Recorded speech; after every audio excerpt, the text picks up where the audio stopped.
Take a journey to a place so dear, where the mountains meet the sky and the lakes are clear. Lakeport's calling with charm in the air, a hidden treasure so lovely and rare.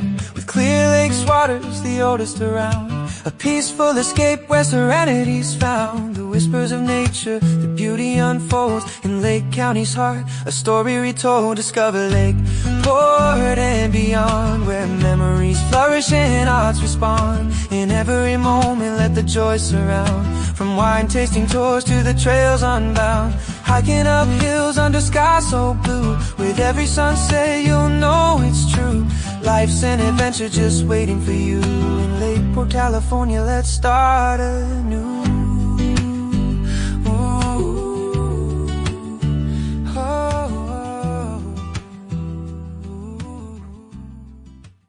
Okay, welcome to Discover Lakeport and Beyond, broadcasting right here in beautiful downtown Lakeport, reaching listeners throughout Lake County. We're your local connection to the people, places, and happenings that make our community so special. I'm your host, Marie Schrader, and I'm so glad you've joined us today. And here's how the show works. Each episode, we welcome a guest into the studio to talk about something related to Lake County, whether it's local history, community projects, small businesses, events, public services, or the people who make this county thrive. So you're going to settle in, turn up the volume, and get ready to discover Lakeport and beyond. Now, this show is pre-recorded, so you're not going to be able to call in and ask questions, and you're not going to be able to tell us about events, although we will be covering some events that I know about at the time of recording. And I know that I talk fast and that I'm going to be giving you a lot of information, but I will be putting a post out on Facebook with all of the information on it, and it will also be on the website of discoverlakeportca.com. So check those two places and you will be able to find all of that information. This is KPFC 88.1 FM Lakeport. So my guest today is Kevin Ingram from the city of Lakeport. So welcome, Kevin. So glad to have you on the program. Wonderful. Thank you. It's a pleasure to be here. Yes. So we are talking everything Lakeport today. Everything about the city of Lakeport. So let's see, have you got anything on your agenda that you want to cover to start with? We've got lots of exciting. First off, it's been quite a summer. We've had a ton of events going on, and our concert series, down there at Library Park on Friday evenings has been, I think, probably the most attended I've seen it. In my tenure here, our 4th of July celebrations for America's 250 was very well attended.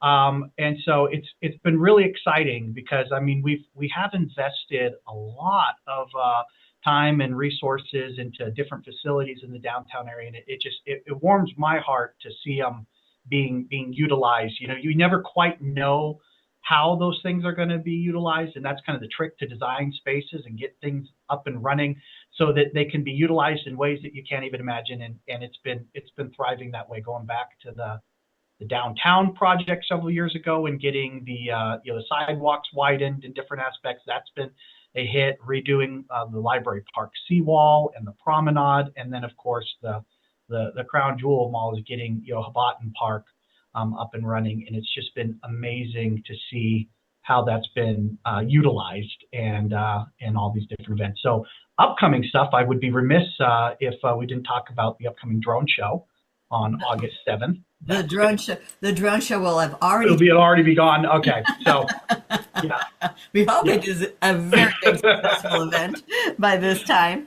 But I do have to say that of all the time that I've been downtown and I was involved in many of those events down there, that many people are so pleased with the new park and what's been going on there. And the fact that the Snack Shack has been open a lot more this summer than it's ever been open before. People didn't even know that it existed and that the facility was there. So that's been really nice to have that. I think that one of the key things we really tried to do in designing that space was to have it function as a daily use park, somewhere where you can go and enjoy it, but then also be able to have it where it could function as that kind of community, kind of gathering space. And it's performed phenomenally. It's exceeded my expectations, my staff's expectations in regards. It's been incredible to see some of the events out there. Some of the events we imagine being out there have been big successes, but it's starting to gain traction where there's a lot of other events that have decided to use that because it is so centralized and it is in that, and you can't beat the backdrop of the lake and Kanaka. Oh, no. That splash pad is such a hit with this hot weather that we've been having. Yes, and I will state one of the projects that we are working on is I know anybody that's been down there and seen kind of the swamplands that sort of develop behind the splash pad there. We do have a capital improvement project this year that is going to extend the apron out a little bit and allow that water to return so that the lawn. Anybody that was out there for the recent Cinema by the Shore event knows that there's a big swamp out there. Can't sit over there or those pieces. So we're aware of that item and looking at getting that taken care of there. So that's great. But it's been really exciting to see that space be utilized and become such an anchor point to the community. It really has. I know when I drive by there almost every single day this summer, there has always been kids in the playground area, and every single weekend that place has been packed with picnickers and partiers and and those sort of activities. And I just see that it has really brought the community a central community place for people to be. Well, a funny story on that in regards to the lighting was originally the lights were scheduled to go off. I forget what time they were, but when the park initially opened, we couldn't figure out how to turn the lights off. And so they were on late, and there were so many people utilizing the basketball courts and other things late into the evenings that certainly, we decided, well, maybe we'll keep the lights on a little bit longer. It's definitely being used, by the community. So that was a kind of a funny, happy accident, when we first opened that park. I just saw a Facebook story or TikTok story about a community that had a similar problem, but it was on a soccer field, and that they couldn't figure out how to turn the lights on. And they found out that the soccer field was being utilized 24/7 by various groups, and they decided to keep them on because people were utilizing the space the entire time. And it became, something that people just went and played soccer at 3 a.m. Who knew? Correct. Yeah. No. happy coincidence, So, do we have any public works kind of projects coming up that we should know about, or? This year, budget wise, it is a little tougher than in years past. We did this past year. We saved up quite a bit of our gas tax and HUDA money, which is highway user tax. Monies and stuff to complete the Martin Street Lakeshore projects in conjunction with the $8 million worth of water and sewer line replacement we did. So we did use quite a bit there. The big project that we're working on currently that I would hope that we can get to construction this current fiscal year, but if not, is Lakeport Boulevard. So we did replace the water and sewer there, and then we are we have some state set aside money for that. That combined with the opening of the courthouse there is really, we're trying to pinch all three of those kind of things together to improve rehabbing the pavement, but also providing some greater pedestrian connectivity in there. There's some gaps in the sidewalks that we're excited about closing and having a continued space there. And then the courthouse included a pedestrian lighted crossway there, and we're looking at another one there to kind of alleviate some of if you're down there frequently, people playing Frogger back and forth between the shopping centers there as well. So we're excited about that project. I keep my fingers crossed that that's going to be one that we'll complete this year, but if not, it'll be on the next piece. Do we have anything on Vista Point and that area? So Vista Point is owned now by Lake County Tribal Health, and we have been working very closely with them. They have some plans. I think the first stage that they're looking at is an administrative building and their women's and pediatric care facility clustering there. But they have brought on a designer and architect there looking at the full build out of the space, which would include some additional medical offices, kind of linking with their existing campus there on Bevins. It'll be great. I think that they'll probably have a pedestrian bridge there across Forbes Creek. And then they do intend to also have some retail spaces there, kind of maximizing that front area. They told us that in studies that they've done that one of the biggest impediments to their retention and recruitment was having services nearby. So that's, was kind of music to our ears that they were going to be partners in there in regards to trying to bring some of their spaces. Between that and the courthouse project there, which is nearly complete, I think they're on track for opening this fall or early winter, is going to be really transformational to that corridor. I know, talking with Bill Bernetti, in the closure of Bruno's, he's actively, trying to recruit and get someone into that space. But I do think that there's going to be quite a transformation to that corridor over, the coming years. Yeah, it was really unfortunate that Bruno's had to close there.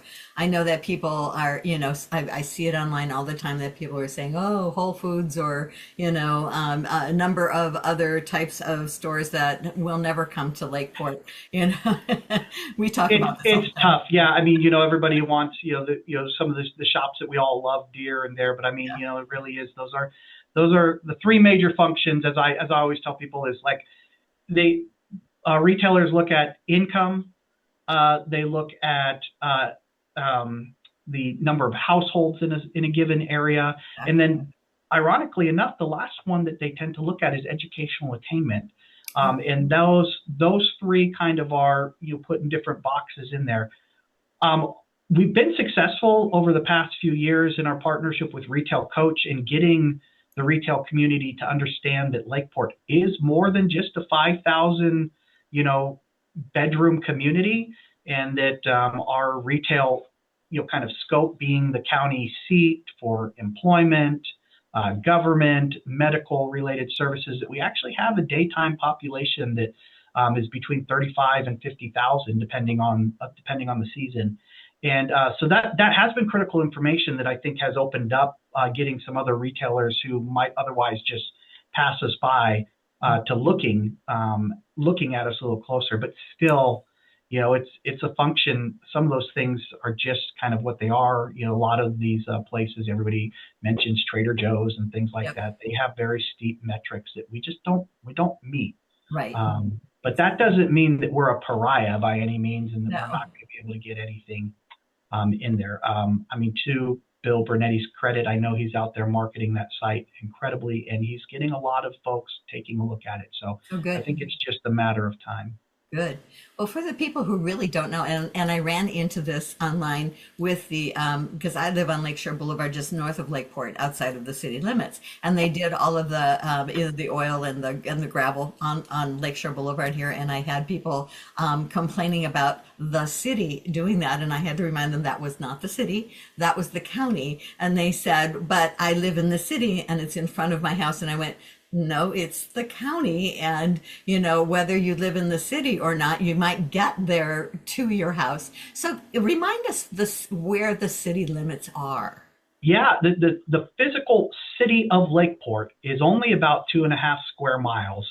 And it roughly on the northern boundary, you can kind of trace it there with the schools. The schools, the high school, middle school, and elementary school all sit there kind of along the northern boundary.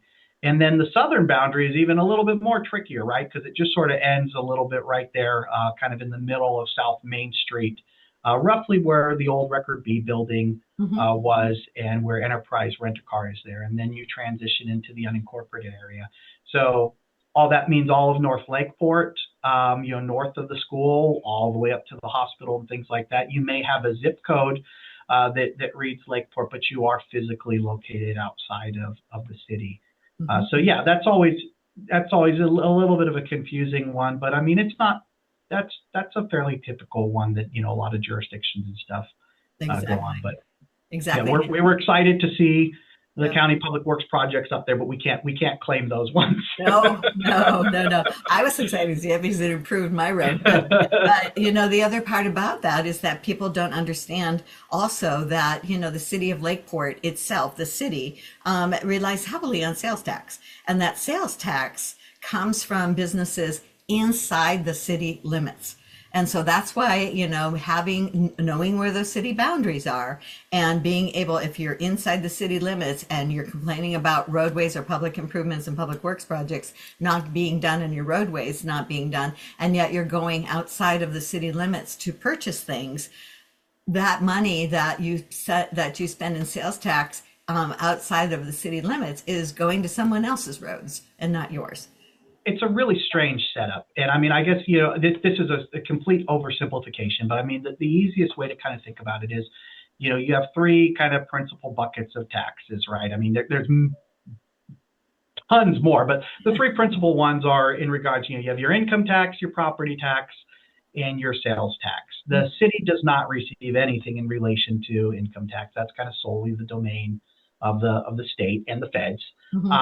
In there. And then, but I mean, I think the misnomer one that people don't really understand is in regards to how little the city physically gets in regards to property tax. Property tax mainly, a good more than half of it goes directly to the schools. So that's the principal funding mechanism for them. And then, roughly, 20-25% to the county. It's a much bigger funding application for the county's services. And I'm not, going to fault them in any fashion. I mean, they provide a whole range of services in there, but really the share of the city's property tax revenue is roughly about 8 cents on the dollar. So the city is not a big receiver of property tax. And like you said, sales tax is our primary source of revenue, and it makes up roughly 2/3 of the city's budget. So yes, we unfortunately, you like it or not, kind of live and die in regards to the sales tax piece. That's a huge piece, and there's a lot of problems with that. It's a very volatile source of income, right? I mean, it's really susceptible to the ups and downs of the market. When we are in recession periods, people are spending less, and so we feel that a lot directly, more quickly than say you see on property tax, which is a much more stable, kind of slow, kind of progressive sort of piece, post Prop 13, that is, that it's a very, very stable, dependable tax system that makes it much easier to budget against than the ups and downs of sales tax, which, like it or not, that's what we live in and breathe. I mean, that, we get really scared when we see, some of the businesses closing and other pieces like that, because that can really have some critical impacts on our ability to deliver services. And it's probably worth clarifying, not to make it even more complicated. I am talking about the city's general fund, which is responsible for our police, administrative, planning and building services and things like that. Water and sewer are separate. They have their own enterprise funds that are principally paid for by ratepayers, in regards to their use of water and sewer. So I think that's an important distinction. But the general fund, all those different pieces that how we maintain our parks, how we keep police officers on the street, all comes from general fund, which is, like I said, 2/3 sales tax revenue driven. That's right. So, all the vacant buildings that you see downtown, all the vacant businesses that you see downtown.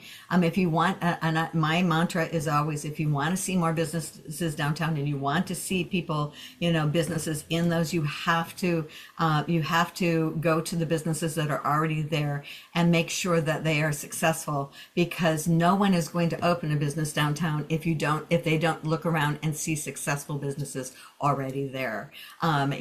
So, like it or not, that's the reality of the situation, and that's where we get our sales tax from. So, it's yeah, and I mean, I think downtown itself, kind of looking from the traditional downtown area, from kind of Martin Street, say up to 6, or even close up to the hotel areas.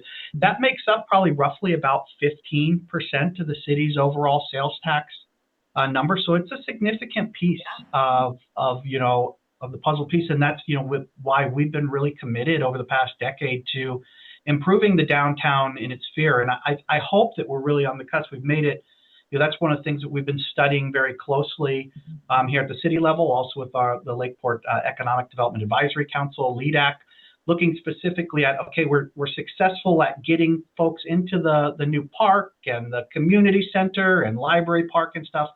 Is that translating into people buying and visiting the downtown area? And it's mixed. I think it has been helping, but I think there is definitely some work to be done there. And you hit on one of the major things that council is, kind of giving us a direction to kind of a nut to crack in sense is the lingering issue of the vacant buildings, which has been an ongoing issue for Lakeport for quite some time. Retail Coach, who we brought on, one of the reasons that we picked them specifically over other retail attraction firms was they had a commitment to local. They weren't just out there hitting the big box stores, at the expense of the mom and pops. They've been assistive in helping us kind of gather data to kind of help those local businesses on. I think there's a lot of opportunity there where we might need to do better in getting that information communicated, and that's one of the tasks that LEDAC, Lakeport Economic Development Advisory Committee, has really been committed to these last 2 years, is of doing some greater and better outreach to our existing businesses, helping them survive, thrive, and grow. Exactly. So do we have any new housing projects going on in the city? Yeah, I think the biggest one is which is nearing completion, is out there at the Parkside subdivision out there by Westside Park. We have 64 units of affordable apartments that should soon be coming online there as well. That's the only ones that I would say are kind of in the ground, shovel ready, moving forward. There are a couple other projects in the central area, more kind of on Martin Street and other things that are kind of in the planning and entitlement stages. But one of the hardest pieces, that we're struggling with is from a simple supply and demand side. There should be a line out the door of our for new single family starts and stuff, and we're just not seeing it happen. And I think that's a function of the market. Using really loose numbers here, if it costs you $500,000 to build the home, and then you can only turn around and sell it for $350 or $400, it's not being built. And I think that's where we're kind of seeing, in some ways, we're close to the Bay Area, but then sometimes we're too close or we're too far away. The costs are all the same to construct a home. And so you see a lot of construction going on, whether it be in the Sacramento area or in the Bay Area, or some new housing stuff. But I think the returns on investment are higher there, and they're just not quite materializing. So the only thing that we have been successful on the past decade has been stuff that has been highly subsidized by the state, whether that be tax credits through the federal government or state pieces as well. But from a demand side, oh my gosh, even going back to the Valley Fire, I think we're still in a deficit in housing units lost versus new housing units built. Yeah. I'm really. I just saw that the equestrian park out at Westside is going forward, and that's pretty exciting. Yeah, no, good. I'm glad you brought that up, because we do have, despite all our budget woes, let's not talk about all the horrid stuff. We have some really exciting partnerships going on, and that's a key one. The Westside Community Park the Westside Community Park Committee is an unsung group of heroes who formed quite some time ago now, but mainly because the city had some parklands out there in the Westside Park area, but we did not have the funds to develop that property out and be able to, get it open to the public for sports fields and stuff. And this group came together and said, "Hey, we'll do it." And they do it, and they do a fantastic job. And I'm out there every weekend with my kids playing soccer on those fields, and I'm internally grateful for them for all the hard work that they do, which is primarily built on volunteers. And so if that wasn't enough, they are now moving forward with the city signed a license agreement with them. We have hundreds of acres just south of the city limits that our wastewater treatment plant operates. just on Highway 175. Mhm. And we use the flat land areas there for the disposal of wastewater, but there's hundreds of acres of beautiful mountain hillside that goes up to some incredible vistas, and they're working on developing a trails park, some Wow. equestrian trails, hiking trails, mountain biking trails, Nice. and once again, they're doing it all, in a volunteer capacity. So I was just out with them. They just spent some good money on a nice bit of fence to separate the cows out there from the trail riding area. I know they're working with, even though it's owned by the city, it's in the county. There's another example we were just talking about. So they're working with the county on getting their entitlements, through there. And I think that they told me that they hope to have that open next summer to be utilized. That's going to be incredible. I don't know that I'll be up there on a horse, but I certainly do plan on hiking out there at some point. Yeah, yeah, that's really exciting because that's one of the things that we don't have a lot of, things in the community or even around the county is really good hiking trails. Highland Springs has it, and of course, you can hike to the top of Mount Canocti if you so choose to try to do that. But having something more local is a really, really good option. I like that idea a lot. No, Really good. we're real excited about that. Yeah, A couple yeah, other important partnerships worth mentioning, I know, oh, is CLERC, the Clear Lake Environmental Resource right. Center. Yeah, We have a lease agreement with them in regards to the old Carnegie Library nice. right there in Library Park. Right. They've been operating their water and wastewater treatment labs downstairs, but they're working to develop an education center on the second floor Hmm. there, which I think is going to be a phenomenal thing. Because I can't tell you how many times people come down here and they're asking, well, what's the story with the lake, or what's this and that, and Oh, so yeah. I think that's going to be an incredible, and it's a great use of that space. I mean, I think it does align very well with the Carnegie vision of what that, I know we outgrew the library and the library is now on High Street, but it seems like a really good use of that space, getting it open again to the public as an opportunity to learn about the lake, fire science, bioscience, and different things. So that's an exciting one. Yeah. The other one is in regards to the community center. I think most Yes. folks are aware that, probably what, 5, 6, 7 years ago now, we did receive from Bank America when they moved out that building to be utilized as a community center.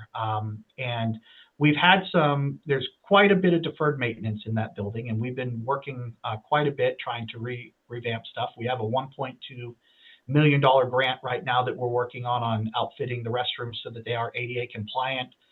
We put a commercial kitchen in that space. Mhm.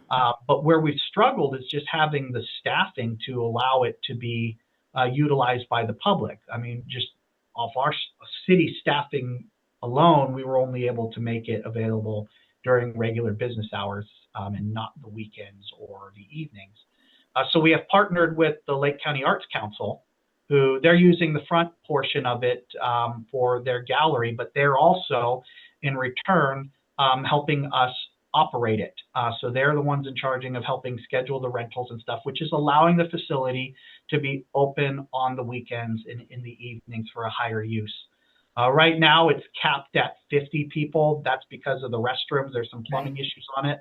Mhm. Once we complete this grant, I'm very excited that I don't know offhand what the max capacity on there, but it's well above 50, and I think it's going to be a highly used center. But those are three partnerships right there that city resources, there's no way we could do these. And I mean, these incredible, community groups have, come together with these creative solutions to Mhm. allow us to offer services beyond just what the budget bottom line says. And that's been, all those have been really exciting to work on. And I know that those are going to just keep growing and showing different pieces.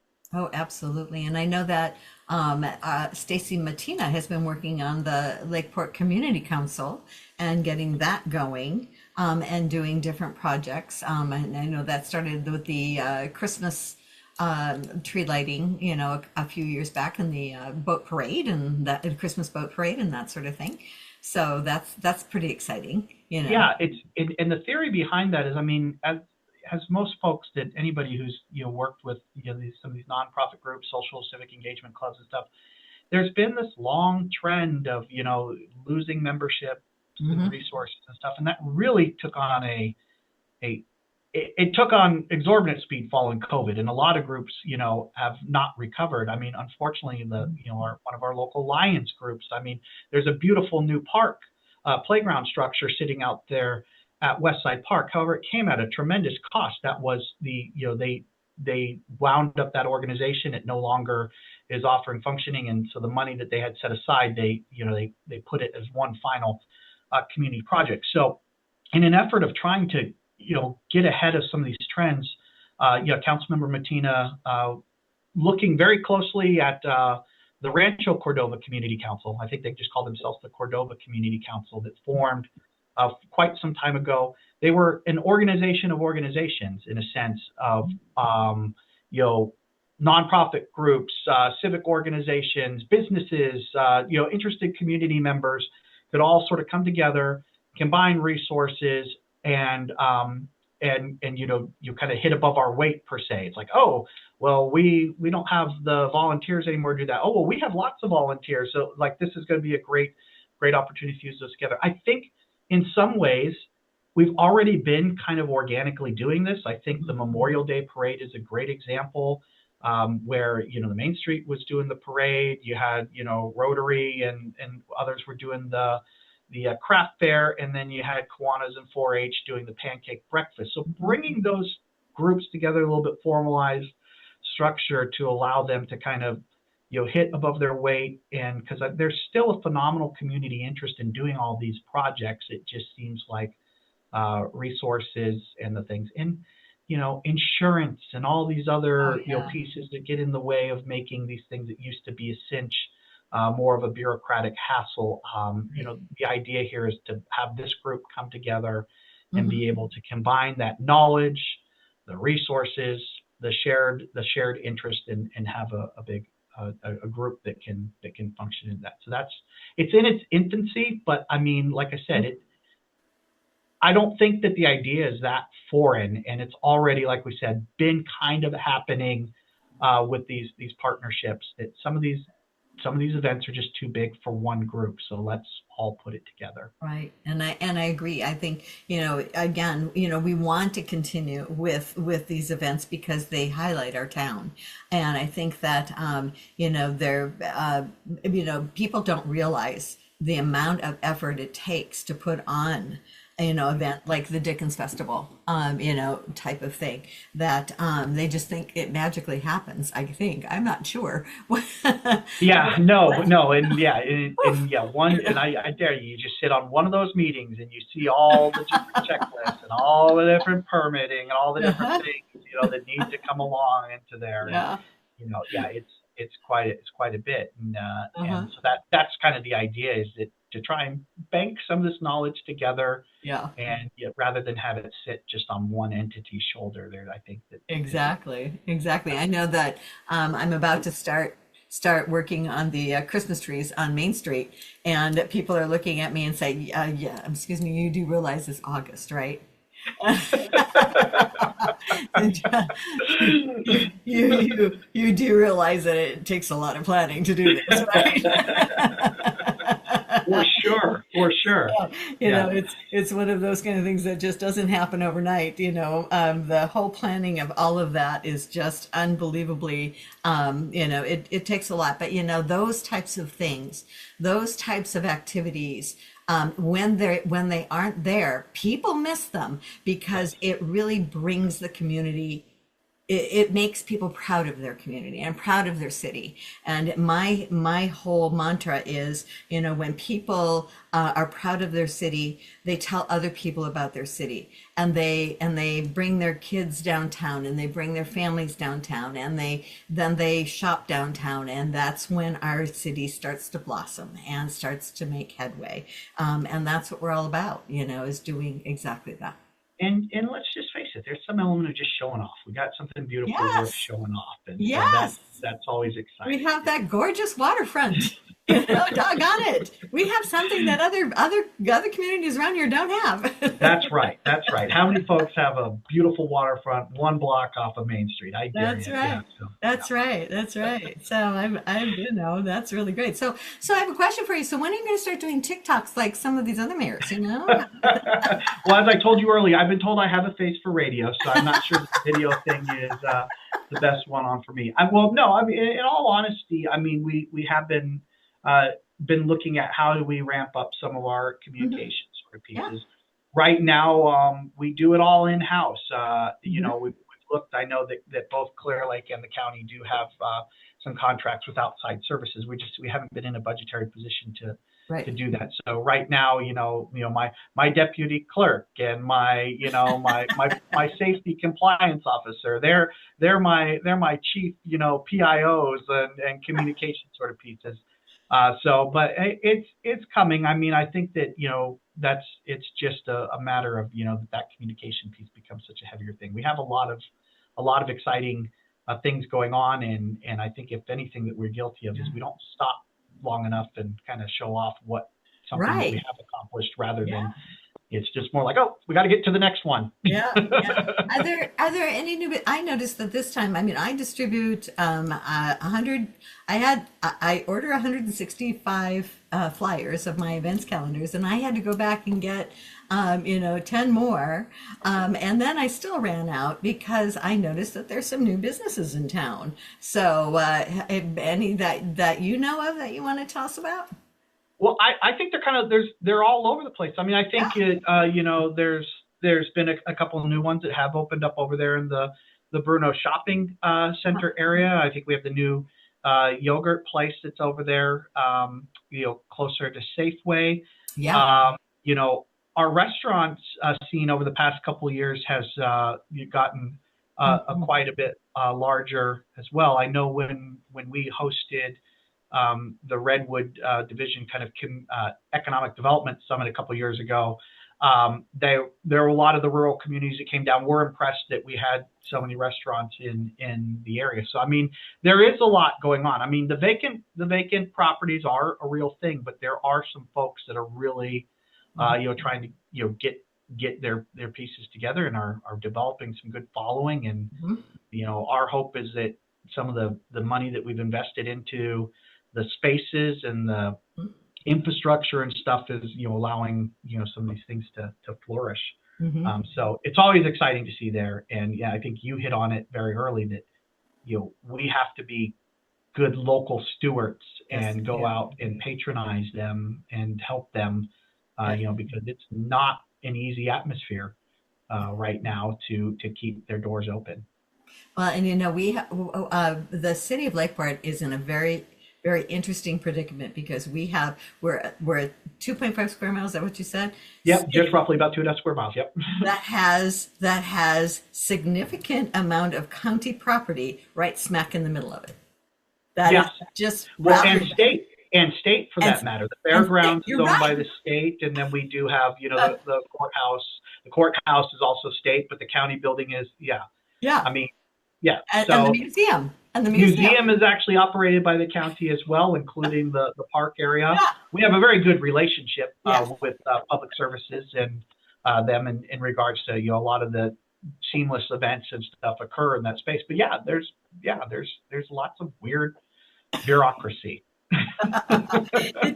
So when you're having an event downtown, ladies and gentlemen, it's not just that we're dealing with the county, with the city, as far as permitting and that sort of thing. If we expand it all into the park that's in front of the museum, now we have to get a permit from the county as well. So there's a lot of logistics that go on there that we won't even talk about when you want to extend out into the water and the number of different we're not going to go there. Start touching there. We're not going to go there for sure because I don't go there. That is for sure. But you know, we're very lucky because many communities don't have like the museum that's in the middle, which is a big draw for our visitors. And even for if you haven't been into the museum lately, you really need to go because it is a wonderful museum, and you know, just really has some great exhibits in it. You know, and I am excited for Clerk to open up their. I think that the pairings of them together, I mean, is Oh going yeah. to be phenomenal. You know, give folks a reason to come downtown, visit Yep. both, and you know, check Yep. out stores, stay for dinner. I mean, Yep. all those pieces build on top of each other, and yeah, and we have some exciting resources. The new curator over there, Yeah. Anthony at the museum, Oh yeah. was just in telling us about some of the exciting things. So there are, you know, there are a lot of things happening, and you know, and I'm thankful to Discover Lakeport for collecting all those together Thank you. in one location. I think that's been a missing aspect for a while, to gather all those that, Oh you yeah. know, the days of being able to say, oh, there's nothing going on here. Well, are you sure? As you see, look at, here's all the different options that you have here over just people the next com- coming days. people Well, you're going to complain have to because this choose. is really hard to read. That you know, and people, I have two complaints that I get all the time. Number one is, how come you don't put more on this little piece of paper that I do? You know, this little piece that we can't see there. But and you know, and then it's like you know, my on my posters, and I say because when I shrink it down, it becomes really hard to read. Those So are you know, you have to good go on. problems. Those are Yeah, good it's problems. We really good classify problem. those in the good problem category. So, you know, but the whole idea is that's why I have an online calendar so that you can go on there. And there's so much more on there. I mean, you can go on there and find a free exercise class almost any day of the week. You know, we've got Tai Chi, we've got Zumba, we've got yoga, we've got, you know, I mean, there's all kinds of things happening all over the place. And much of it is free, believe it or not. There's walking groups, you know, there's things for kids, there's all kinds of stuff out there. You just have to go online to be able to find it, and Well, that's and good. to that message too, I'd encourage you. And I know that there's a lot of, you know, angst and, you know, stuff out there in regards to things that are occurring at the federal level and the state level and things like that. But I would encourage folks to. It really is a completely different operating atmosphere at the local level, the city and the Hmm. county. And you know, whether it's attending a council meeting, if that's not your thing, you know, check out the Lakeport Community Council. Check out some of Yeah. these civic groups that are really out there getting things done in that area. It's, you know, we have a phenomenal community with phenomenal resources and pieces like that. And I know it's easy to get, you know, Hmm. downtrodden in regards to the state of things that on the big picture level. But I challenge folks. That's not true at the local level. No. You really can change things. You know, Yes. you can come in. Your council members are accessible. Your board of supervisor members are accessible. City, county staff are accessible, and are open to those different things. I'm not promising you that it's going to be easy. There's still always bureaucracy and other things to navigate, but you know, these good ideas take traction, and they turn into good things. I mean, and the partnerships that we've put. I'd love to tell you that each and every one of those, Clerk, Westside Park, Yeah. and the Arts Council, those were all my ideas. No, no, not at all.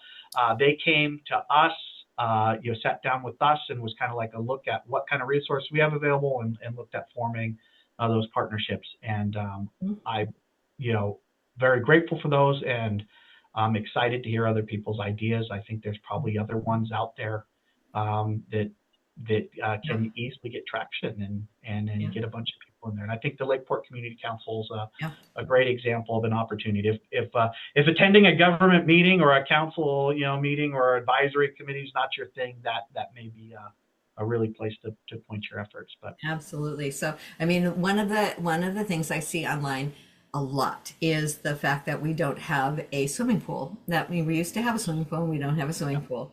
But then I tell people all the time the cost of a swimming pool is so prohibitive that it's just something that you know, the city can't afford it.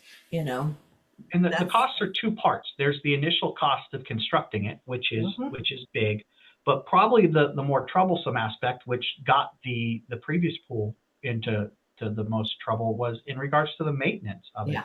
ongoing maintenance and operations of those type of facilities are not cheap. No. So there is an organization right now at the countywide level. It's the Lake Rec Authority, which includes the three jurisdictions and some other partnership agencies, are really trying to look at different mechanisms for expanding not just swimming pools, but just recreation in the county as a whole. It's very much in its infancy, and I think that the problem is some of these projects do carry some pretty big price tags, but at the other end of it is it's only going to be more expensive tomorrow. Oh yeah. So we have to keep pushing forward on that, and I would absolutely state that we'll continue to make that march to get a community pool. I think that still ranks high on the priority list for sure. Oh, absolutely, absolutely. I know it's quite I mean, we live by a lake, and that kids can't learn how to swim by a lake is a high priority that we all have. I know that my kids learned how to swim in that pool, Yeah. by the high school up there, and it was a sad day when that got taken out. Yeah, on a personal level, it's a challenge for me as well. I have four young kids, Yeah. and swimming lessons is a challenge, and Hmm. there's not those facilities, and I know that's shared by Yeah. a lot of folks. Yeah, I was really happy to see that there was one place in the county that you could get swimming lessons this year. This was the first time I saw it, and that was wonderful. At least we had one place, and so yeah. yay for them, and yay for everybody that took advantage of that. So that was good, but yeah. So there you are. So is there anything else that we can talk about, Kevin? We've covered quite a bit of ground here. Yeah, we've covered a lot of ground, but there's a lot of exciting things. I would just reiterate it again that I think that all of this stuff, whether it's shopping local or getting involved in these, they all have that common thread of this our facilities and stuff. We have very small budgets. We are very highly dependent upon our community members, our residents and stuff. Being a part of making things better. I mean, I think Yeah. that is definitely a key to our success. I mean, we're not going to have the high budgets that we see maybe some of our Bay Area counterparts and stuff, but that doesn't mean that we can't have some nice things, and that's demonstrated by I think these partnerships that we see with Westside Community Park, the Arts Council, Clerk. Hmm. Um, I think that's probably the avenue that I'm the most excited about, is maybe some ideas that I don't even know that exist, and there's groups out there that want to do these things, and we encourage them to be a part of it, whether that's through the Lakeport Community Council or coming in and speaking with council or just setting up a meeting with city or county staff. I think Right. that's the way to start. And all of that information and how to contact that is available on the website for the city of Lakeport.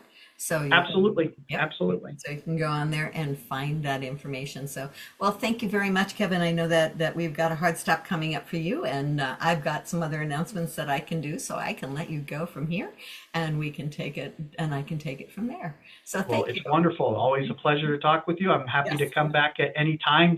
I'm not Okay. trying to avoid taking the call, so if you want to come back and have me grilled by your callers at any time. Yes. Okay. Sounds good. Sounds good. All right. Thank you, Kevin. Take care. Thank you, Marie. Uh-huh. Well, ladies and gentlemen, as we say goodbye to Kevin Ingram, the city manager of the city of Lakeport, please remember that you can contact any of the city people at the City of Lakeport website. It has all the contact information on there that you need to be able to get in touch with them. And they are your officials, and you can absolutely get in contact with them. So feel free to do so.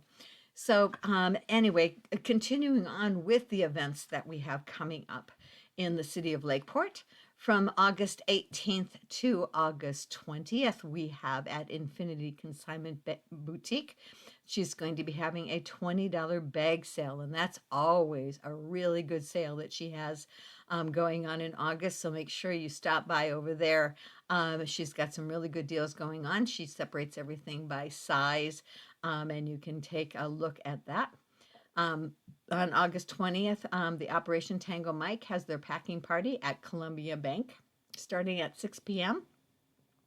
Also on August 20th, Flowers by Jackie has a floral and plant design workshop starting at 6 p.m. You have to register for that, so give a call over there and they will tell you how to register for that. On August 21st, there's a plant-based dinner in the orchard at Ripe Choice Farm at 6:30. Tammy Lips, the chef over there, does an awesome job at that, and it's always beautiful out in the orchard at that time of day. So go on over there and take a look, or go on over and participate in that one. It'll be a beautiful evening over there. On August 22nd, there's an overdose awareness day in Library Park from 11 a.m. to 3 p.m. On August 22nd, Operation Tango Mike is having a bingo at the Lakeport Senior Center starting at 5 o'clock p.m. August 22nd is another Pomo Culture Series at the Soparis at 6 o'clock p.m. Those are really enjoyable if you've not been to them.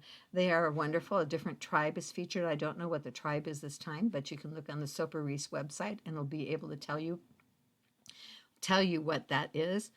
Let's see, on August 23rd, Beauty Within is having a back to school event from 9 a.m. until noon.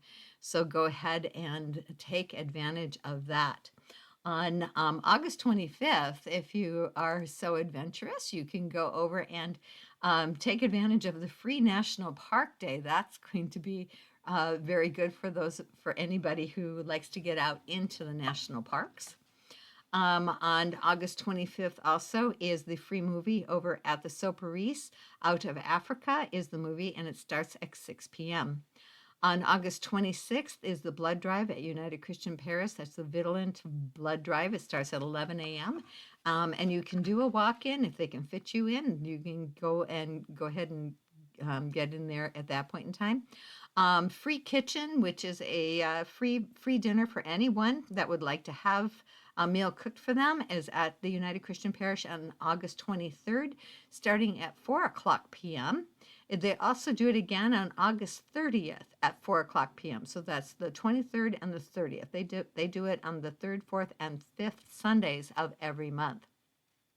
So those are the events that are happening in Lakeport. And once again, we put these on the website, and they are also going to be on the Facebook page of discoverlakeportca.com and also on the Facebook page. Let's see here, we have Audio Soul is going to be over at the Grange, the Clear Lake Grange, which is over in Findlay. And that's going to be, I believe I can't remember what time that starts. I think it starts about 6 o'clock p.m. on that day. So, go ahead and see that. I know that on Friday, August 21st, first at Clear Lake Grange is going to be the Retros, and that's from 7 p.m. to 10 p.m. Let's see here. I already did that concert on the Green. Up at the Green, it's up in the, the restaurant up in Hidden Valley Lake. That's going to be August 22nd. Is Cover Me Bad is the band that's going to be playing up there. Let's see, Blackberry Festival is going to be on Saturday, August 29th. You can't miss that. That's always really good. The Marin All-Stars are going to be playing at I believe this is at Richmond Park on Saturday, August 30th at 1:30 p.m. Oh, this is the back to school. That's on Saturday, August 23rd, and they're going to have eyebrow waxing. It's free for kindergarten through 12th grade students, boys and girls haircuts, gel nails, all kinds of things. That's at Beauty Within here in Lakeport. Campfire Nights Under Carnival Lights is the Lake County Fair theme this year, so you're going to want to make it. That's September 3rd through 6th. There's going to be Day of Independence with fireworks show to conclude. That's on September 12th. We're getting into September here now. It starts at 11 a.m. and that's down in Clear Lake. Let's see, Simple Gesture Pickup. Simple Gesture is a great program if you're not signed up for it. It is a food donation pickup program that we have throughout the entire county in Lake County, where you put a bag of non-perishable items on your front doorstep once a month, and we will come around and pick it up and take it to your local food pantry for you. It's a great way to help bridge the programs that are already in place, but you know the need is very great, and they run out of food on a regular basis. So our next pickup is on Saturday, September 12th. You can join the program by going to the website joinsg.org. That's joinsg.org. Let's see here. I know I've got more here. Let's see. The Independence Day over in Kelseyville is going to be happening on September 13th from 1 p.m. to 8 p.m. So you're going to want that. There's the 29th annual California Indian Day is going to be happening coming up over at Robinson Rancheria on September 19th from 10 a.m. to 5 p.m. Let's see, Coastal Cleanup Day is going to be happening on September 19th, and there's going to be events all over around the lake. Many different activities, so keep an eye out for that. Lake County Sheriff's Activities Leave is going to have a benefit breakfast at the Kelseyville Presbyterian Church on September 19th from 8 a.m. to 11 a.m. And all proceeds are used for youth activities at no cost to families provided by volunteers of the Lake County Sheriff's Activities League. That is a wonderful program. Let's see here. Recovery Happens is going to happen in Austin Park on September 19th from 10 a.m. to 2 p.m. So make sure that you take it, go down there and check that out. The Harvest Festival in Lakeport is going to be happening on October 10th from 11 a.m. to 6 p.m. We're getting into October a little bit here. Let's see, Health and Wellness Festival, Lake County Health and Wellness Festival. It's going to be happening in Hobbiton Park on Saturday, October 17th. I know that I believe it's on October 4th or somewhere around there is going to be the National Night Out here in Lakeport as well in Hobbiton Park. So keep an eye out for that. At the Brick Hall on October 24th is going to be the 80s prom. I know the date was moved, so make sure that you mark your calendars for that. That's 7 p.m. to 11 p.m. And Trick or Treat on Main Street is going to be happening on Friday, October 30th from 2 p.m. to 5 p.m. here in Lakeport. Trunk or Treat is going to be happening in Clear Lake on Halloween, I believe, Saturday, October 31st. And that's going to happen from 2 p.m. to 4 p.m. We've got things coming up there. And yes, that's about it for us for today. I hope you have a great week this week, and our next guest is going to be from